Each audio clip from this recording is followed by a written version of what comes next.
بسم اللہ الرحمن الرحیم۔ السلام علیکم۔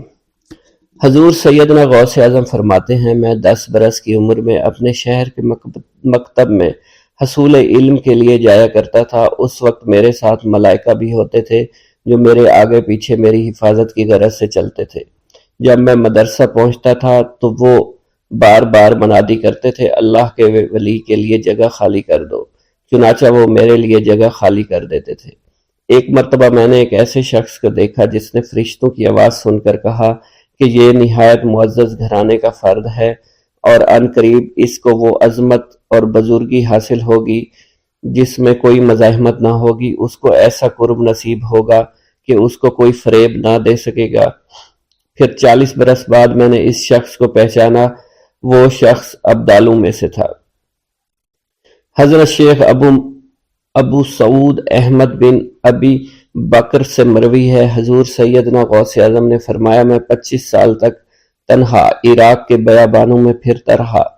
میں لوگوں کو نہ جانتا تھا، لوگ مجھے نہیں جانتے تھے۔ اسی دوران میرے پاس رجال الغیب اور جنات تشریف لائے جنہیں میں طریقت اور رسول اللہ کی تعلیم دیا کرتا تھا۔ ابتدا میں جب میں عراق میں داخل ہوا تو حضرت خضر میرے ہم سفر تھے اور میں انہیں اس وقت سے پہچانتا نہیں تھا۔ ان کے ساتھ میرا معاہدہ ہوا کہ میں ان کے کسی حکم کی خلاف ورزی نہیں کروں گا۔ ایک مرتبہ انہوں نے مجھے ایک جگہ بیٹھنے کا حکم دیا، میں اسی جگہ 3 سال بیٹھا رہا۔ سال میں ایک مرتبہ حضرت خضر میرے پاس تشریف لاتے اور فرماتے، یہی تیرا مقام ہے جہاں تجھے پہنچایا گیا ہے۔ اس عرصہ کے دوران تمام نفسانی خواہشات مجھ پر انسانی شکل میں وارد ہوئیں، لیکن اللہ نے مجھے ہر موقع پر استقامت عطا فرمائی اور مجھے ان خرافات سے بچائے رکھا۔ ابتدا میں میرا نفس مجاہدہ کا کوئی طریقہ اختیار کرتا تو میں اس پر قائم ہو جایا کرتا تھا اور کسی چیز کو قبول نہیں کرتا تھا۔ ایک طویل مدت تک اپنا گلا گھونٹتے ہوئے میں نے مدائن کے جنگلوں میں مجاہدات میں مشغول رہا۔ حضور سیدنا غوث اعظم فرماتے ہیں، میں نے اپنے نفس کو مختلف مجاہدوں اور ریاستوں اور مشقتوں میں ڈالے رکھا۔ 1 سال تک میں گری ہوئی چیزیں اٹھا کر کھاتا رہا، اسی دوسرے سال میں صرف پانی پر گزارا کرتا رہا اور تیسرے سال میں نے کچھ نہ کھایا اور نہ پیا نہ ہی سویا۔ ایک مرتبہ شدید سردی کی وجہ سے میں ایوان کسریٰ کے کھنڈرات میں سویا تو رات بھر میں 40 مرتبہ احتلام ہوا۔ میں نے ہر مرتبہ دریائے دجلہ پر جا کر غسل فرمایا، پھر نیند کے خوف سے محل کے اوپر ایک ویران جگہ پر چڑھ گیا اور وہاں 2 سال تک قیام کیا، حتیٰ کہ سردی کے سوا کوئی شے کھانے کو میسر نہیں تھی۔ حضور سیدنا غوث اعظم فرماتے ہیں، ہر سال ایک بزرگ آتے اور وہ مجھے اونی جبہ دے کر چلے جاتے۔ اسی طرح میں نے بے شمار طریقوں سے دنیا اور نفس سے چھٹکارا حاصل کرنے کی کوشش کی۔ لوگ مجھے دیوانہ سمجھتے تھے۔ میں برہنہ جسم جنگلوں میں چلا جاتا، کانٹوں پر لوٹا شور مچایا کرتا، میرے تمام بدن سے خون جاری ہو جایا کرتا۔ لوگ مجھے اٹھا کر شفا خانے لے جایا کرتے جہاں میری حالت مزید بگڑ جایا کرتی۔ ایک وقت ایسا آیا جب مجھ میں اور مردہ میں کوئی فرق نہ تھا۔ لوگ کفن لے آئے اور غسال کو بلوایا کہ وہ مجھے غسل دے۔ ابھی انہوں نے مجھے غسل دینے کے لیے ایک تختہ پر لٹایا، میری حالت درست ہو گئی، میں اٹھ کھڑا ہوا۔ طریقت کی ان پرخطر راہوں میں نہ تو میں کبھی خوف زدہ ہوا، نہ کبھی میرا نفس مجھ پر غالب پا سکا اور نہ ہی دنیا کی آسائش مجھے حیران کر سکی۔ حضور سید غوث اعظم فرماتے ہیں، شیطان نے میرے گرد بے شمار جال بچھائے۔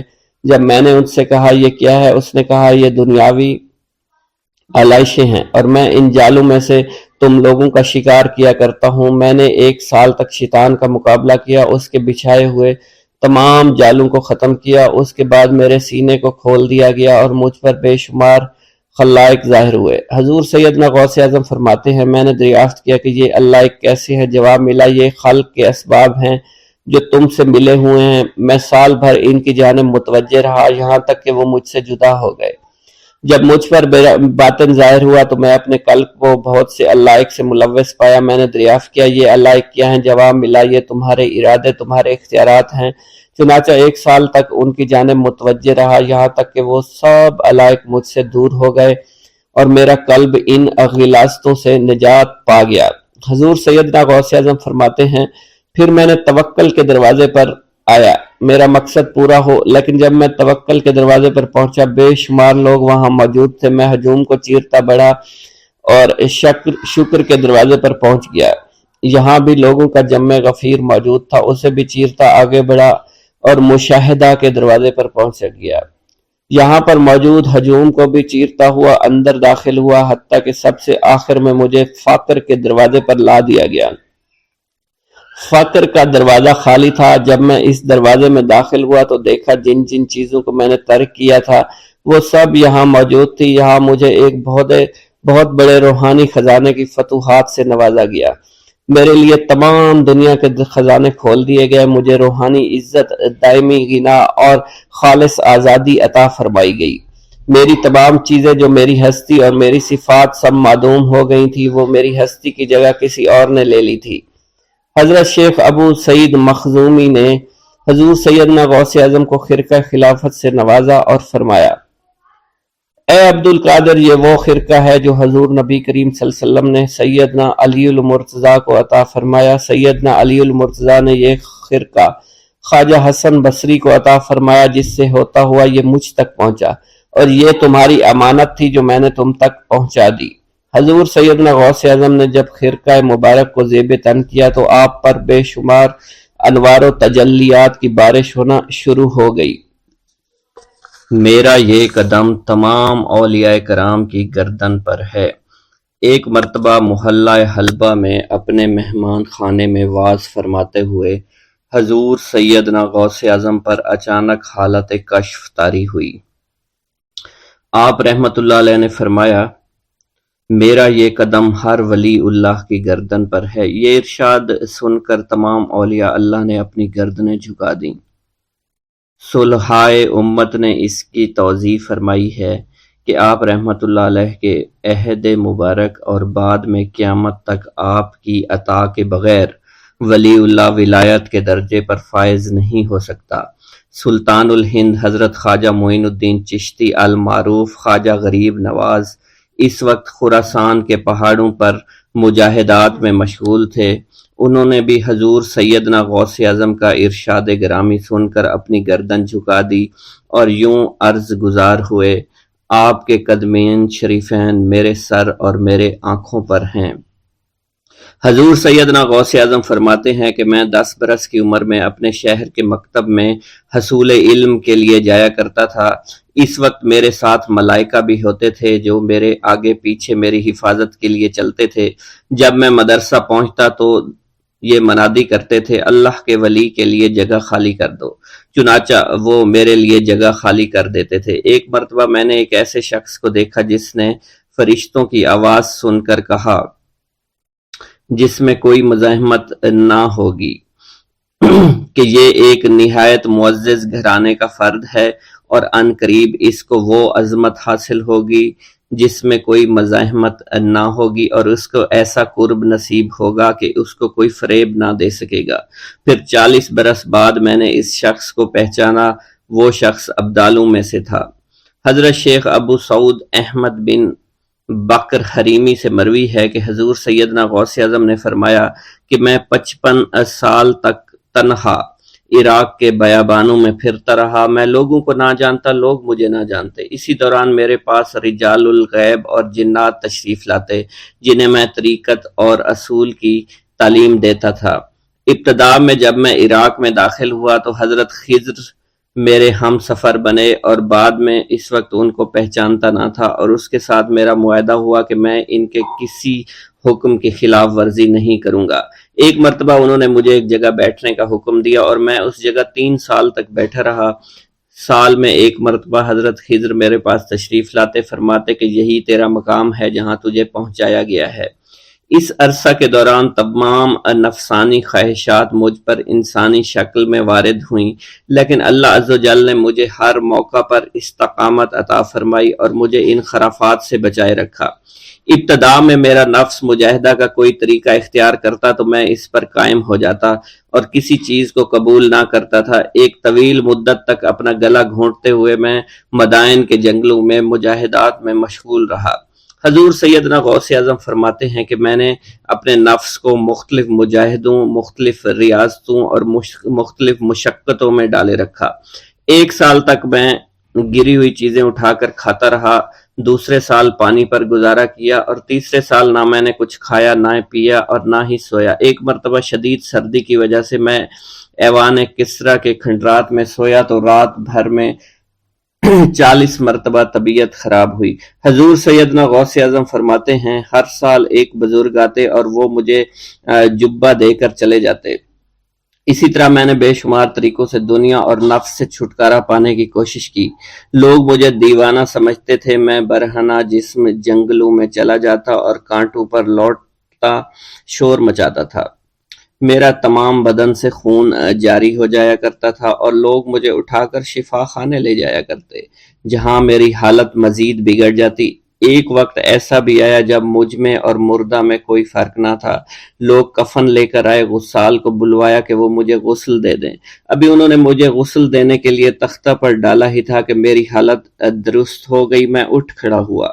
طریقت کی ان پرخطر راہوں میں نہ تو میں کبھی خوف زدہ ہوا اور نہ کبھی میرا نفس مجھ پر غلبہ پا سکا اور نہ ہی دنیا کی آرائش مجھے حیران کر سکی۔ حضور سیدنا غوث اعظم فرماتے ہیں شیطان نے میرے گرد بے شمار جال بچھائے۔ جب میں نے اس سے کہا کہ یہ کیا ہے تو اس نے کہا یہ دنیاوی چیزیں ہیں اور میں ان جالوں سے تم جیسوں کو شکار کرتا ہوں۔ میں نے 1 سال تک شیطان کا مقابلہ کیا، اس کے بچھائے ہوئے تمام جالوں کو ختم کر دیا۔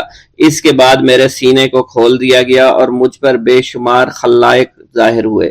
حضور سیدنا غوث اعظم فرماتے ہیں میں نے دریافت کیا کہ یہ علائق کیسے ہیں؟ جواب ملا کہ یہ خلق کے اسباب ہیں جو تم سے ملے ہوئے ہیں۔ میں سال بھر ان کی جانب متوجہ رہا یہاں تک کہ وہ مجھ سے جدا ہو گئے۔ جب مجھ پر میرا باطن ظاہر کیا گیا تو میں نے اپنے قلب کو بہت سے علائق سے ملوث پایا۔ میں نے دریافت کیا کہ یہ علائق کیا ہیں؟ جواب ملا یہ تمہارے ارادے، تمہارے اختیارات ہیں۔ چنانچہ 1 سال تک ان کی جانب متوجہ رہا کہ وہ مجھ سے دور ہو گئے۔ میرا قلب ان تمام غلاظتوں سے نجات پا گیا۔ پھر مجھ پر میرے نفس کو ظاہر کیا گیا۔ میں نے اس کا مشاہدہ کیا، مجھے معلوم ہوا اس کے ساتھ کچھ امراض اور بھی ہیں اور نفس کی خواہشات زندہ ہیں۔ نفس کا شیطان سرکش ہے۔ چنانچہ میں نے سال بھر پھر توجہ دلائی اور میرے نفس کے تمام امراض سرے سے ہی ختم ہو گئے اور اس کے شیطان نے کلمہ پڑھ لیا اور پھر میرے تمام امور اللہ کے لیے ہو گئے اور میں اپنی ہستی سے باہر نکل آیا۔ حضور سیدنا غوث اعظم فرماتے ہیں پھر میں توکل کے دروازے پر آیا تاکہ میرا مقصد پورا ہو، لیکن جب میں نے توکل کے دروازے پر پہنچا تو بے شمار لوگ موجود تھے۔ میں اس ہجوم کو چیرتا ہوا آگے بڑھا اور شکر کے دروازے پر پہنچ گیا۔ یہاں پر بھی لوگوں کا جمع غفیر موجود تھا، اسے بھی چیرتا ہوا آگے بڑھا اور مشاہدہ کے دروازے پر پہنچ گیا اور یہاں پر موجود ہجوم کو چیرتا ہوا اندر داخل ہوا، حتیٰ کہ سب سے آخر میں مجھے فقر کے دروازے پر لایا گیا۔ فقر کا دروازہ خالی تھا۔ جب اس دروازہ میں داخل ہوا تو دیکھا جن جن چیزوں کو میں نے ترک کیا تھا وہ سب یہاں موجود تھیں۔ یہاں مجھے ایک بہت بڑے روحانی خزانے کی فتوحات سے نوازا گیا اور میرے لیے تمام دنیا کے خزانے کھول دیے گئے۔ مجھے روحانی عزت، دائمی فنا اور خالص آزادی عطا فرمائی گئی۔ میری تمام چیزیں جو میری ہستی اور میری صفات سب معدوم ہو گئیں اور میری ہستی کی جگہ کسی اور نے لے لی۔ حضرت شیخ ابو سعید مخزومی نے حضور سیدنا غوث اعظم کو خرقہ خلافت سے نوازا اور فرمایا اے عبد القادر، یہ وہ خرقہ ہے جو حضور نبی کریم صلی اللہ علیہ وسلم نے حضرت سیدنا علی المرتضیٰ کو عطا فرمایا، اور حضرت سیدنا علی المرتضیٰ نے یہ خرقہ حضرت خواجہ حسن بصری کو عطا فرمایا تھا، جس سے ہوتا ہوا یہ خرقہ مجھ تک پہنچا اور یہ تمہاری امانت تھی جو میں نے تم تک آج پہنچا دی ہے۔ حضور سیدنا غوث اعظم نے جب خرقہ مبارک کو زیب تن کیا تو آپ پر بے شمار انوار و تجلیات کی بارش ہونا شروع ہو گئی۔ حضور سیدنا غوث اعظم نے حضرت شیخ ابو سعید مخزومی کے مدرسہ میں تدریسی فرائض سر انجام دینا شروع کر دیے۔ آپ کے لیے فی الحال تدریسی مصروفیات کے علاوہ کوئی کام نہ تھا۔ آپ کی شبانہ روز کی محنت سے آپ کے نام کا شعرہ کچھ ہی دنوں میں سارے بغداد میں پھیل گیا۔ طلبہ دور دراز کے علاقوں سے علم کے حصول کے لیے آنے لگے۔ طلبہ کی تعداد جب مزید بڑھنا شروع ہو گئی تو ارد گرد کے کئی مکانات کو خرید کر مدرسہ میں داخل کر لیا گیا۔ کتب سیر میں منقول ہے کہ 528 ہجری میں آپ مدرسہ نظامیہ کی وسیع عمارت تعمیر فرما چکے تھے۔ اس مدرسہ کی تعمیر میں آپ نے بحیثیت مزدور بھی حصہ لیا تھا۔ حضرت شیخ ابو الخشاب سے مروی ہے کہ میں جوانی میں جب علم نحو پڑھ رہا تھا تو لوگوں نے مجھے حضور سیدنا غوث اعظم کے پاس جانے کا مشورہ دیا، اور اس کی وجہ سے مجھے بھی اشتیاق ہوا کہ میں آپ کا واز سنوں۔ ایک مرتبہ کچھ لوگوں کے ہمراہ آپ کی مجلس میں دوستوں کے ہمراہ حاضر ہوا۔ آپ نے میری جانب توجہ کرتے ہوئے فرمایا، ہماری صحبت اختیار کر لو۔ چنانچہ میں نے آپ کے فرمان کے مطابق آپ کی صحبت کو اختیار کر لیا۔ آپ نے مجھے علم نحو کے علاوہ علوم عقلیہ اور تقلد حاصل کیے جس سے مجھے کوئی واقفیت پہلے نہیں تھی۔ 1 سال کے عرصہ میں آپ کی نظر کرم سے میں نے وہ علوم حاصل کر لیے جو گزشتہ اتنی عمر گزارنے کے باوجود بھی مجھے حاصل نہیں ہوئے تھے۔ منقول ہے حضرت شیخ بقا بن بطو، شیخ علی بن ہیتی اور شیخ کیلوی جب حضور سیدنا غوث اعظم کے مدرسہ میں آتے تو جھاڑو دیا کرتے تھے اور چھڑکاؤ کرتے تھے، لیکن آپ کی اجازت کے بغیر کبھی اندر داخل نہ ہوتے تھے۔ اجازت ملنے کے بعد آپ حضرات اندر داخل ہوتے اور اجازت ملنے پر ہی بیٹھتے تھے۔ آپ سے امان طلب کرتے اور امان مل جانے کے بعد مؤدب ہو کر بیٹھ جاتے۔ جس وقت آپ کہیں جانے کا ارادہ کرتے تو یہ حضرات سواری کے ہمراہ چلتے۔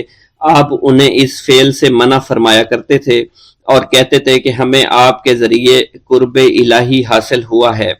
حضرت شیخ محمد قائل الادنیٰ سے مروی ہے کہ ایک مرتبہ حضور سیدنا غوث اعظم سے دریافت کیا گیا کہ آپ کی بزرگی اور عظمت کا راز کیا ہے۔ آپ نے فرمایا کہ میں کبھی جھوٹ نہیں بولتا اور کبھی کسی سے کذب بیانی نہیں کرتا۔ ایک گاؤں کے بارے میں کہا جاتا تھا کہ جہاں قدرت کی بے پناہ نعمتیں تھیں، اللہ پاک نے وہاں کے لوگوں کو مالا مال کیا ہوا تھا۔ ایسی نعمتیں کہ جن نعمتوں کو دیکھ کر انسان اکثر مغرور ہو جایا کرتے ہیں، مگر وہاں پر کچھ مسلمان تھے، اور سب سے بڑی اور بری بات یہ تھی کہ وہاں کے تمام لوگ کافر تھے۔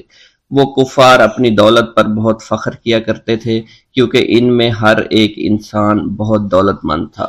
ہر ایک کے پاس بے بہا پیسے تھے، کسی کو پیسوں کی کمی نہیں تھی۔ وہاں کے سردار کی ایک اکلوتی بیٹی تھی جس کو سردار بے پناہ پیار کرتا تھا۔ اس سردار کی بیٹی بے پناہ مغرور، ظالم، گھمنڈی تھی۔ وہاں پر غریب لوگ صرف مسلمان ہی تھے، تمام کافر ایک دوسرے کی مدد کیا کرتے تھے، لیکن مسلمانوں کی مدد کرنے والا وہاں پر کوئی نہ تھا۔ وہاں پر انہیں کوئی دیکھنے والا نہ تھا۔ سردار کی بیٹی کو کالے جادو میں خوب مہارت حاصل تھی، اور وہ جادو کی وجہ سے وہاں پر رہنے والے غریبوں پر بہت ظلم کیا کرتی تھی۔ تمام مسلمان اس سے بے حد پریشان تھے اور وہ لوگوں کو غلام بناتی اور مزدور بناتی تھی۔ اگر ان میں کوئی اس کی بات نہ مانتا تو اس کو قیدی بنا کر اپنے اشاروں پر نچایا کرتی تھی۔ اس بستی میں چونکہ اکا دکا مسلمان تھے جن کا کوئی پرسان حال نہیں تھا، کوئی بھی ان کو بچانے والا نہیں تھا۔ جب وہ سردار کی بیٹی کے ظلم حد سے بڑھ گئے تو مسلمانوں میں سے ایک بوڑھے شخص نے اللہ کے حضور گڑ گڑا کر دعائیں کی، اے اللہ، ہمارے چند نسلیں جو یہاں پر بچی ہوئی ہیں ان نسلوں کو تو بچا لے۔ یہ سردار کی بیٹی جس نے ہمارا جینا دشوار کر رکھا ہے، یہاں کوئی بھی انسان ہمارا حال نہیں پوچھتا، اور نہ ہی ہمارے پاس مال و دولت ہے اور نہ ہی ہمارے پاس جسمانی طاقت بچی ہے۔ یا اللہ، ہمارے لیے کوئی ایسا بندہ بھیج جو نہ صرف طاقتور ہو بلکہ اس جادوگرنی یعنی سردار کی بیٹی کو بھی ہرا سکے۔ اللہ رب العزت نے اس بوڑھے کی دعا کو قبول فرمایا اور یوں اس جگہ پر ایک اللہ والے کو بھیج دیا، اور وہ اللہ والے ایسے ہی بستی میں داخل نہیں ہوئے بلکہ ایک دن کچھ عجیب واقعہ ہوا۔ ان کافروں کا سردار جنگل میں سیر سپاٹے کرتے ہوئے نکلا تھا، بڑی شان سے چلتا ہوا وہ سفر کر رہا تھا۔ اچانک ایک زہریلا سانپ اس کے سامنے آیا۔ اس زہریلے سانپ نے بادشاہ کو ڈس لیا اور وہ بے ہوش ہو کر زمین پر گر پڑا اور تڑپنے لگا۔ اس کے جو ساتھی تھے انہوں نے جب اپنے سردار کو یوں تڑپتا ہوا دیکھا اور سردار کی غیر حالت دیکھی تو کہ جسے ایک زہریلے سانپ نے کاٹ لیا ہے، تو وہ فوراً اسے اٹھا کر گھر لے آئے تاکہ اسے بچانے کے لیے کچھ کیا جا سکے۔ اس لڑکی نے اپنے باپ کی جب یہ حالت دیکھی تو اپنے آس پاس کے بڑے بڑے حکیموں کو بلایا، لیکن عجیب بات یہ تھی کہ لاکھ کوشش کے باوجود زہر نکالنے میں سارے ناکام ہو رہے تھے، اور زہر تیزی کے ساتھ اس کے جسم میں پھیلتا چلا جا رہا تھا۔ لیکن اسی وقت وہاں ایک درویش کی آمد ہوئی، ایک اللہ والے آئے، ان اللہ پاک نے اس مقصد کے تحت وہاں بھیجا تھا۔ اس اللہ کے ولی نے سردار کے گھر پر پہنچ کر دروازے کو کھٹکھٹایا۔ نوکروں نے پوچھا کون ہو، کس سے ملنا ہے؟ اس نے کہا میں نے سنا ہے کہ یہاں کے سردار کو سانپ نے ڈس لیا ہے۔ نوکر کہنے لگے کہ تمہیں کیسے پتا چلا کہ یہاں کے سردار کو سانپ نے ڈس لیا ہے؟ تم تو ہمیں اجنبی لگتے ہو، ہم نے تمہیں آج تک یہاں نہیں دیکھا ہے۔ اس نے کہا میں مسافر ہوں اور مجھے خبر ملی ہے کہ یہاں کے سردار کو ایک زہریلے سانپ نے ڈس لیا ہے اور کوئی بھی اس کا علاج نہیں کر پا رہا۔ نوکروں نے کہا تم کون ہو؟ اللہ والے نے کہا میں حکیم ہوں اور میں ان کے علاج کی غرض سے یہاں آیا ہوں۔ وہ نوکر اللہ والے کی حالت دیکھ کر ہنسنے لگے، کیونکہ آپ نے پھٹے پرانے کپڑے پہن رکھے تھے اور دیکھنے سے بہت غریب معلوم ہوتے تھے۔ وہ نوکر کہنے لگے کہ اتنے بڑے سردار کا علاج کرو گے؟ ارے یہاں تو اس کے پاس بڑے بڑے حکیم بلائے گئے ہیں، ہمارے سردار کے پاس پیسوں کی کوئی کمی نہیں ہے، اور وہ تم جیسے غریب سے بھلا کیوں علاج کروائیں گے؟ درویش نے کہا اگر تم چاہتے ہو تمہارے سردار کی جان بچ جائے پھر مجھے اندر جانے دو۔ غلام کہنے لگا ٹھیک ہے، ہم اندر جا کر اجازت لے کر آتے ہیں۔ نوکر اندر گئے، سردار کی بیٹی سے کہا ایک غریب آیا ہے، کپڑوں سے فقیر معلوم ہوتا ہے، لیکن کہتا ہے میں سردار کا علاج کر سکتا ہوں اور میں سردار کا علاج کروں گا۔ جو زہر تیزی کے ساتھ جسم میں پھیل رہا ہے میں اس کو باہر نکال پھینک کروں گا۔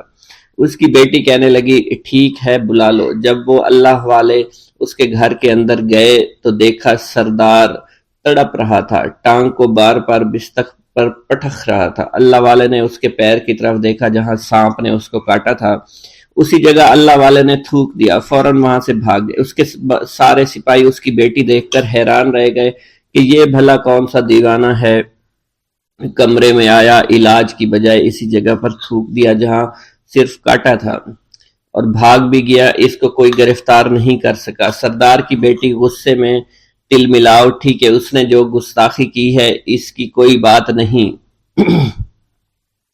تھوک کو میں صاف کروا دوں گی، مگر اس کو تو میں ابھی گرفتار کرواتی ہوں۔ اور اس نے اپنے سردار کے ایک نوکر سے کہا کہ اس تھوک کو صاف کرو۔ اس نوکر نے تھوک کو صاف کرنے کی بجائے اس کو اچھی طرح سے ٹانگ پر مل دیا۔ لڑکی نے کہا کیا کر رہے ہو؟ اس فقیر نے میرے باپ کی ٹانگ پر تھوک دیا، اب اس تھوک کو تم مل رہے ہو؟ حکیم نے اپنے ہاتھ کے اشارے سے سردار کے بیٹے کو روک دیا۔ جیسے اس تھوک کو سردار کی ٹانگ پر ملا گیا فوراً سارا زہر ختم ہو گیا۔ جو ٹانگ کٹنے کے قابل تھی وہ ٹانگ بالکل ٹھیک ہو چکی تھی، جو نیلی پڑ چکی تھی اب اصلی حالت میں آہستہ آہستہ واپس آ رہی تھی۔ اور جب وہ قبیلے کا سردار بالکل ٹھیک ہو گیا، ہوش میں آ گیا تو حیران رہ گیا۔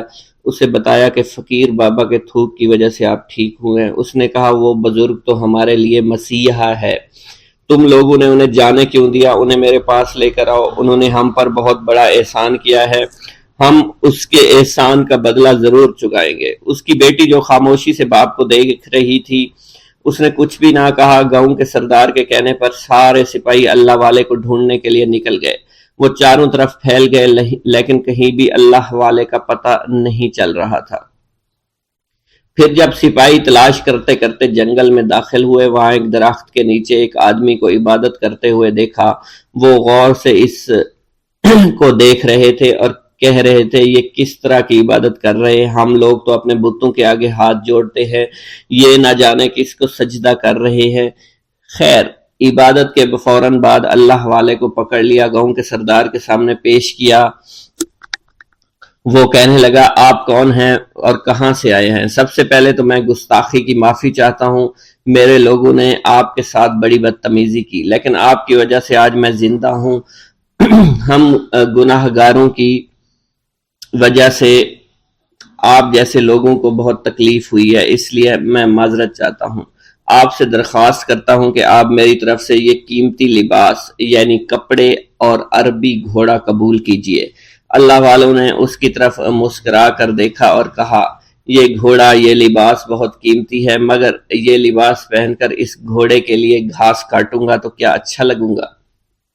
سردار نے کہا فکر نہ کریں، گھوڑے کے ساتھ ساتھ ہم آپ کو نوکر بھی دیں گے۔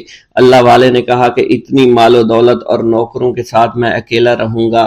گاؤں کا سردار بولا حضور آپ کی یہ بات سن کر میں سوچ میں گم ہو گیا ہوں، لیکن یہ میری بیٹی آپ کے سامنے حاضر ہے۔ بیٹی حیرت سے اپنے باپ کو دیکھ رہی تھی کہ میرا باپ اب کیا کہنے والا ہے۔ سردار نے کہا میری بیٹی جسے آپ نے دیکھ لیا ہے اس کی شادی میں آپ سے کر دوں گا، مگر ایک شرط ہے کہ آپ کو اپنے مذہب کو چھوڑنا پڑے گا۔ میرے سپاہیوں نے آپ کو عبادت کرتے ہوئے دیکھا ہے، جہاں تک ہمارے معمولات ہیں ہم بتوں کے آگے سجدہ کرتے ہیں اور ان کی عبادت کرتے ہیں، اور آپ جس کے آگے سجدہ کرتے ہیں وہ اللہ ہے، یعنی آپ مسلمان ہیں، اس لیے آپ کو اپنا مذہب چھوڑنا پڑے گا۔ کیا آپ ایسا کر سکتے ہیں؟ اللہ والے نے کہا کہ مجھے ایک بات بتائیے، آپ سب کچھ دیکھ رہے ہیں، آپ نے مجھے یہ بھی دعا دی کہ میری اولادیں ہوں اور آپ کی نسل آپ کی بیٹی سے چلے گی۔ مجھے ایک بات بتائیں، اگر ان بچوں میں سے کسی بچے کو خدا نہ خواستہ کچھ ہو گیا تو کس کو رونا پڑے گا؟ سردار نے جواب دیا اگر خدا نہ خواستہ کچھ ایسا ہوا تو رونا مجھ کو ہی پڑے گا۔ اللہ والا نے مسکرا کر کہا اگر یہ سارا مال لے کر مجھے رونا ہی پڑا تو آپ اپنا گھوڑا، اپنی دولت، اپنی بیٹی، ہر چیز اپنے پاس رکھ لو۔ میں خوش ہوں، میں مسلمان ہوں، میں ٹھیک ہوں۔ اگر یہ تمام چیزیں لے کر مجھے اپنا محلہ چھوڑنا پڑے تو میں اپنی جان دے کر بھی اپنے مذہب کو نہیں چھوڑوں گا۔ جس طرح آپ نے مجھے نوازا ہے، میں اسی رب کے دین کو چھوڑ کر چلا جاؤں گا۔ صرف چند پیسوں کی خاطر میں ہر دن پیسہ نہیں کر سکتا، اور اپنی درویشی میں بہت خوش ہوں۔ اللہ نے مجھے جس مقصد کے لیے بھیجا تھا وہ میرا مقصد پورا ہو جائے گا۔ گاؤں کے سردار نے پوچھا، یہ کہہ کر وہ اللہ والے جانے لگے تو سردار نے درویش کو رک جانے کا کہا اور کہنے لگے میں نے مال دے کر تمہیں آزمایا اور تمہیں پرکھا، لیکن تم اپنے مذہب کو چھوڑنے پر راضی نہیں ہو۔ اگر تم یہی سب کرنے آئے تھے تو تمہیں اس بات کا ڈر نہیں؟ کیا تم نہیں جانتے ہم کتنے طاقتور ہیں اور میری بیٹی اپنے عمل میں اتنی ماہر ہے کہ تمہیں یہاں کھڑے کھڑے ابھی جنگلی جانور بنا سکتی ہے؟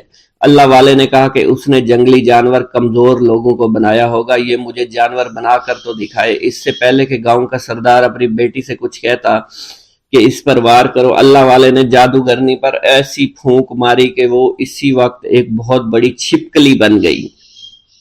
وہ کچھ بھی نہیں کر پا رہی تھی، وہ چھپکلی اتنی بڑی تھی کہ وہاں پر جتنے بھی انسان کھڑے تھے ان سب میں سب سے زیادہ اونچا اس کا قد تھا۔ وہ چھپکلی اللہ والے کے پاس آئی، اپنا زہر اس پر اگلنا چاہتی تھی کہ اسی وقت اس نے اس کے منہ پر تھوک دیا۔ تھوکنے کی دیر تھی وہ چھپکلی جلنے لگی اور جس سے گرمی کی وجہ سے اس کا چہرہ پگھل رہا تھا، اس کا چہرہ جل کر کالا ہو چکا تھا۔ وہ مرنے والی تھی کہ سردار دوڑتا ہوا قدموں میں آ کر گر پڑا اور معافی مانگنے لگا اور کہنے لگا حضور اس گستاخی کے لیے میں معذرت خواہ ہوں، آپ مجھے معاف کر دو، میں نے سچ میں آپ کو بہت کمزور سمجھا تھا، آپ کو آپ کا مذہب سے ہٹانا چاہا تھا۔ اگر میری بیٹی ٹھیک ہو جائے تو میں سچ کہتا ہوں یہاں پر جتنے لوگ ہیں ہم پوری کی پوری بستی مسلمان ہو جائیں گے۔ اللہ والے نے کہا کہ ہم تمہیں اپنے دین میں شامل کرنے کے لیے یہ سب نہیں کر رہے، بلکہ تم لوگ مسلمان بھائیوں پر جو ظلم کرتے ہو وہ ظلم کو ختم کرنے کے لیے ہم یہاں آئے ہیں۔ ہمارے دین میں جبر اور ظلم نہیں۔ اگر تمہارے بیٹی سے انسان بن کر سدھر جاتی ہے تو اس کو اس کی اصلی حالت میں لانے کے لیے میں خود کو اللہ کی بارگاہ میں پیش کروں گا اور دعا کروں گا۔ سردار کہنے لگا کہ ہاں میری بیٹی اصلی حالت میں اگر آ جائے تو پھر ہم کسی پر ظلم و ستم نہیں کریں گے، اور میں دل سے اپنی بیٹی کے لیے معافی چاہتا ہوں۔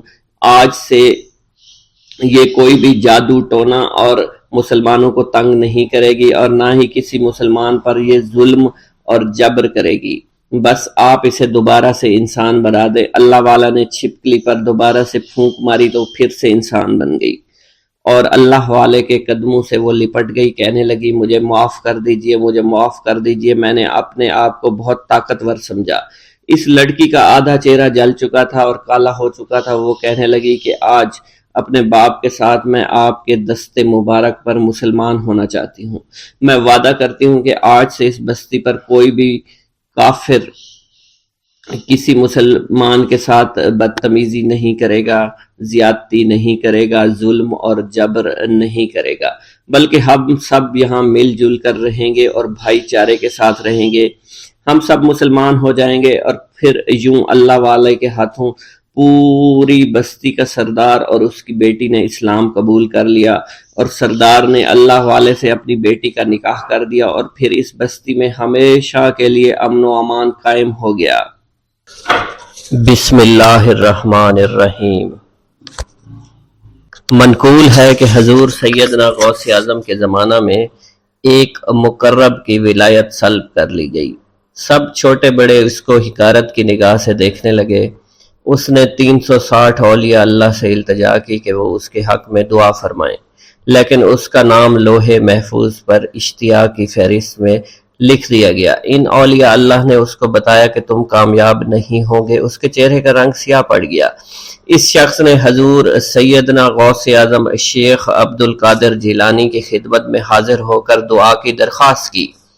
آپ نے فرمایا تم اللہ عز و جل کی بارگاہ میں مردود ہو گئے ہو، مگر میں تمہیں اللہ کے اذن میں مقبول بنا سکتا ہوں۔ پھر حضور سیدنا غوث اعظم نے اس کے لیے بارگاہ الہی میں دعا فرمائی تو غیب سے ندا آئی، کیا تمہیں معلوم ہے کہ تم سے پہلے بھی 360 اولیاء اللہ اس کے لیے سفارش کر چکے ہیں، لیکن اس کا نام لوح محفوظ پر اشتیاق کی فہرست میں لکھا جا چکا ہے۔ یا الہی تو مردود کو مقبول، مقبول کو مردود بنانے پر قادر ہے۔ اگر تیری منشا یہی ہے تو نے اس کو مقبول بنانے کے لیے مجھ سے دعا کیوں کروائی؟ غیبی ندا آئی، اے عبد القادر، اسے میں نے تمہارے سپرد کیا، تم اسے جو چاہے بنا دو۔ چنانچہ آپ کی دعا سے وہ پھر سے بارگاہ الہی میں مقبول ہو گیا۔ حضرت شیخ ابو صالح سے منقول ہے، حضرت شیخ ابو مدین مغربی نے مجھے حضور سیدنا غوث اعظم شیخ عبد القادر جیلانی کی خدمت میں بغداد فقر کی تعلیم کے لیے بھیجا۔ آپ نے مجھے 20 دن تک اپنے خلوت خانہ کے دروازہ پر بٹھائے رکھا، اور 20 روز گزرنے کے بعد مجھے قبلہ رو ہونے کا حکم دیا گیا۔ جب میں قبلہ رو ہو گیا، آپ نے فرمایا اے ابو صالح اس طرف دیکھو۔ چنانچہ میں نے اس جانب دیکھا تو آپ نے فرمایا کیا دیکھ رہے ہو؟ میں نے عرض کیا بیت اللہ شریف میری نگاہوں کے سامنے ہے۔ آپ نے مجھے حکم دیا کہ اب مغرب کی سمت دیکھو۔ میں نے اپنا چہرہ مغرب کی جانب کیا تو آپ نے فرمایا کہ اب کیا دیکھ رہے ہو؟ میں نے عرض کیا کہ میں اپنے مرشد پاک حضرت ابو مدین کو دیکھ رہا ہوں۔ ایک مرتبہ سنان نامی عیسائی پادری نے حضور سیدنا غوث اعظم کی محفل میں حاضر ہو کر سلام عرض کیا۔ حاضرین کھڑے ہو کر بیان دیا کہ میں یمن کا رہنے والا ہوں، میں نے ارادہ کیا کہ میں اسلام قبول کروں گا۔ اسی دوران میرے دل میں خیال پیدا ہوا میں اس دور کی سب سے بہترین شخصیت کے دست مبارک پر کلمہ پڑھوں۔ اسی سوچ کے دوران مجھے نیند آ گئی۔ خواب میں مجھے حضور سیدنا عیسیٰ کی زیارت نصیب ہوئی۔ آپ علیہ السلام نے مجھ سے ارشاد فرمایا بغداد چلے جاؤ، شیخ عبد القادر کے دست حق پر اسلام قبول کرو، کیونکہ اس وقت وہ روئے زمین پر تمام لوگوں میں افضل اور اعلیٰ ہیں۔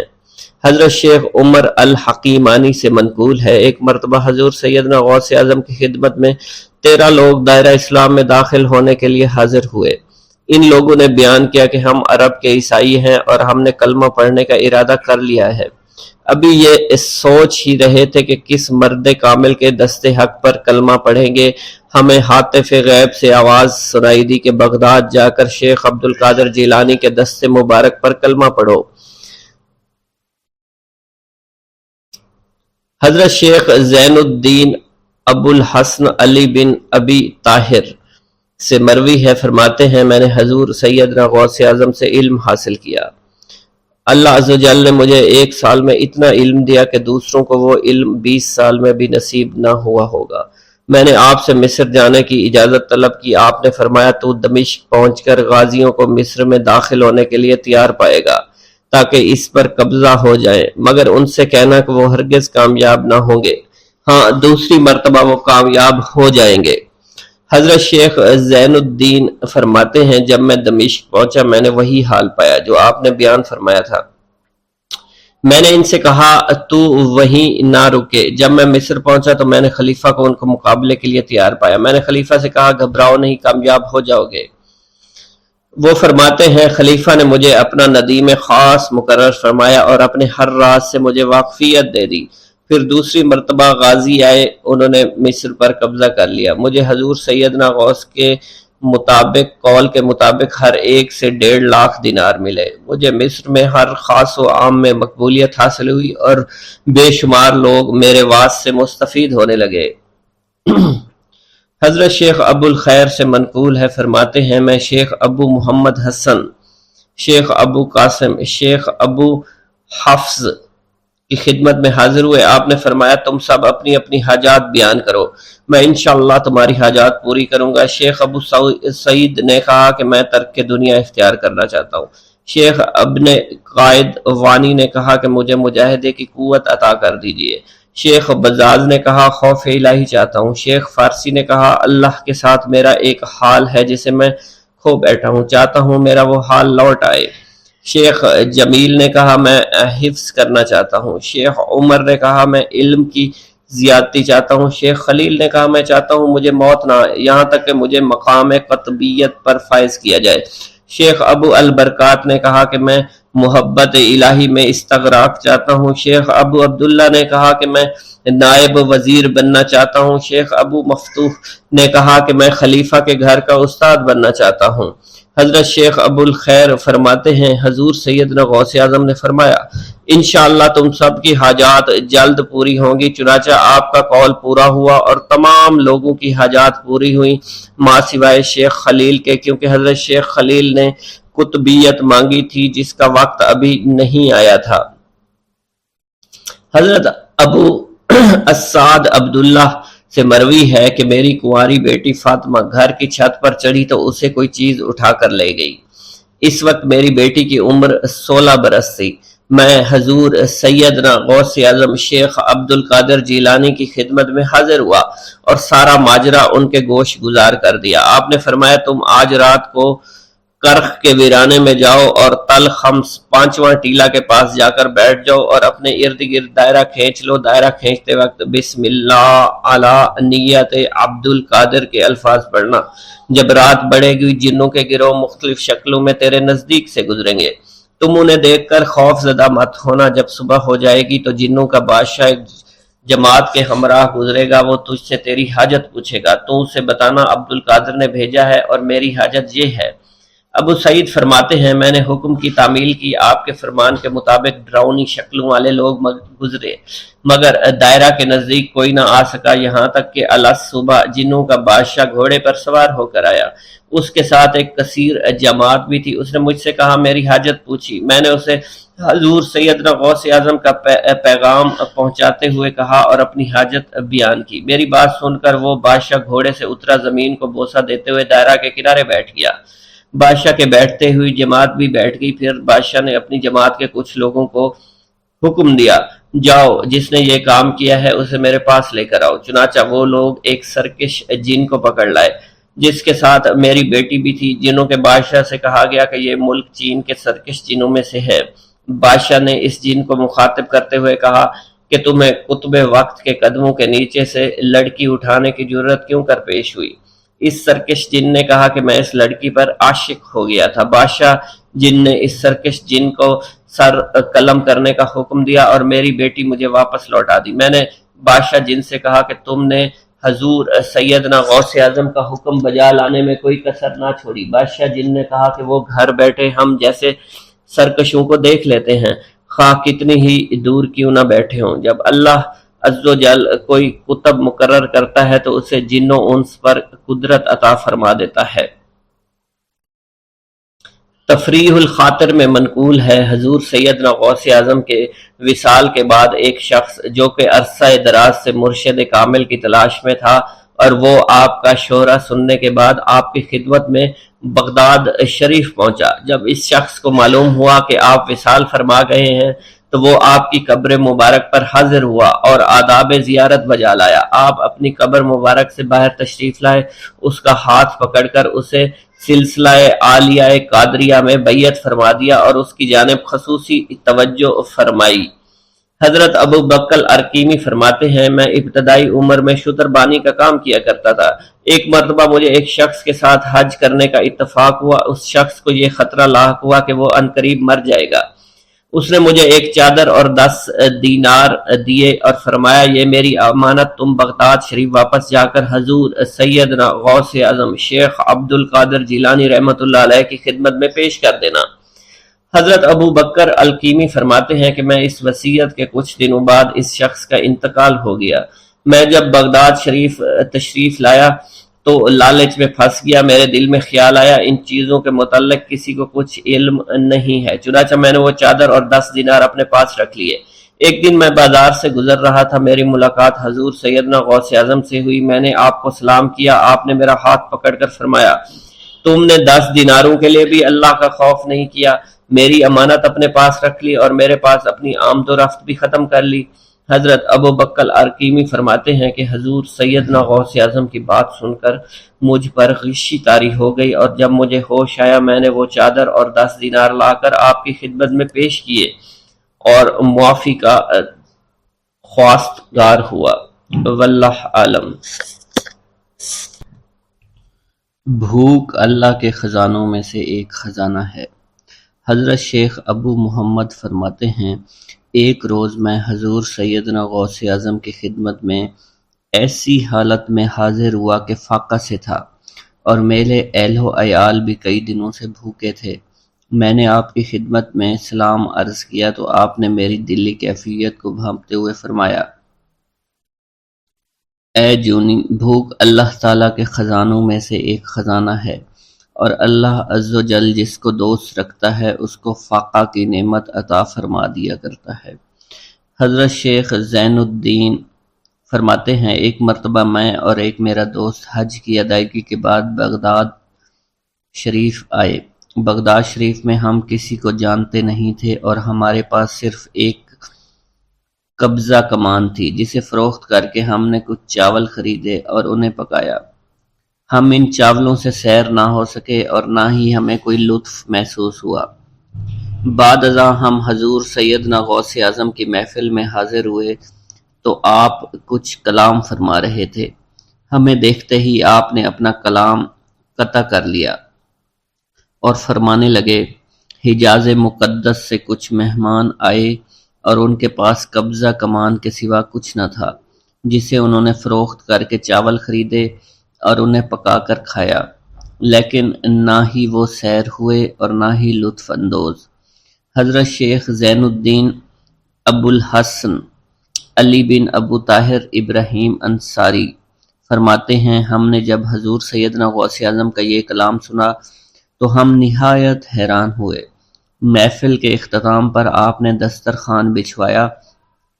میں نے آہستگی سے اپنے دوست سے اس کی پسندیدہ چیز کے متعلق پوچھا تو اس نے کہا حلوہ کھانا چاہتا ہے، اور میرے دل میں اس وقت شہد کی خواہش پیدا ہوئی۔ ابھی یہ سب کچھ ہمارے دلوں میں ہی تھا کہ حضور سیدنا غوث اعظم نے اپنے خادمین کو حکم دیا جاؤ حلوہ شہد لے آؤ۔ خادمین نے حکم کی تعمیل کی اور حلوہ اور شہد ہمارے سامنے لا کر رکھ دیا۔ آپ کا اس طرح ہمارے دلوں کی بات پر مطلع ہونے سے ہم حیران رہ گئے۔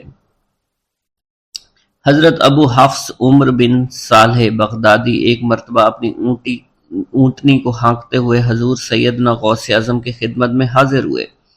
عرض کرنے لگے حضور میں حج کے لیے بیت اللہ شریف جانا چاہتا ہوں، مگر میری یہ اونٹنی میرا ساتھ دینے کے قابل نہیں ہے اور فی الحال میرے پاس کوئی دوسری سواری بھی نہیں ہے۔ آپ نے اس اونٹنی کی پشت پر ہاتھ پھیرا۔ اس کے بعد حضرت ابو حفص عمر بن صالح بغدادی نے اس اونٹنی کو ایڑی لگائی تو وہ اونٹنی بیت اللہ شریف تک بھاگتی ہی چلی گئی اور کوئی دوسری سواری اس کے قریب نہیں پہنچ سکی۔ حضرت ابو حامد فرماتے ہیں میں ایک مرتبہ بغداد شریف میں حضور سیدنا غوث اعظم کی خدمت میں حاضر ہوا اور اپنا مصلح آپ کے نزدیک بچھا کر بیٹھ گیا۔ آپ نے مجھ سے فرمایا اے حامد تم عنقریب بادشاہوں کے دسترخوان پر بیٹھو گے۔ چنانچہ جب میں حران واپس پہنچا تو سلطان نور الدین زنگی نے مجھے اپنے پاس رہنے پر مجبور کر دیا اور مجھے اپنا مصاحب خاص مقرر کر دیا۔ اور ناظم اوقاف مقرر فرمایا۔ حضرت شیخ ابو المظفر اسماعیل سے منقول ہے کہ ایک مرتبہ حضرت شیخ الہیتی بیمار ہو گئے۔ حضور سیدنا غوث اعظم ان کی عیادت کے لیے تشریف لائے۔ آپ نے ان کے نزدیک کھجور کے 2 درخت دیکھے جو 4 سال سے خشک تھے اور ان پر پھل نہیں آتا تھا۔ آپ نے ان درختوں کے نیچے بیٹھ کر وضو کیا اور 2 رکعت نماز ادا فرمائی۔ کچھ دن گزرنے کے بعد ان درختوں پر پھل لگ گئے اور وہ دوبارہ سے سرسبز و شاداب ہو گئے۔ جھولی کو میری بھر دو ورنہ کہے گی دنیا، ایسے سخی کا منگتا پھرتا ہے مارا مارا۔ مولانا عبد الرحمن جامی فرماتے ہیں، حضور سیدنا غوث اعظم کا ایک مرید آپ کے ہمراہ مسجد کی جانب جا رہا تھا۔ جمعہ کا دن تھا۔ اس دن کسی بھی شخص نے آپ کو دیکھ کر نہ سلام کیا نہ ہی کچھ توجہ فرمائی۔ اس مرید کے دل میں خیال آیا کہ پہلے تو آپ جمعہ کی نماز کی ادائیگی کے لیے بڑی مشکل سے لوگوں کے ہجوم میں سے ہوتے ہوئے مسجد کی جانب تشریف لے جایا کرتے تھے، اور آج کوئی شخص بھی آپ کو سلام نہیں کر رہا ہے اور نہ آپ کے نزدیک آ رہا ہے۔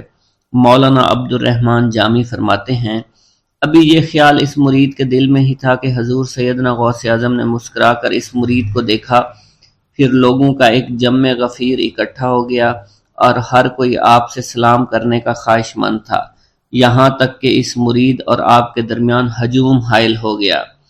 اس مرید کے دل میں یہ خیال آیا کہ یہ پہلا حال اچھا تھا جب میں اور آپ تنہا تھے۔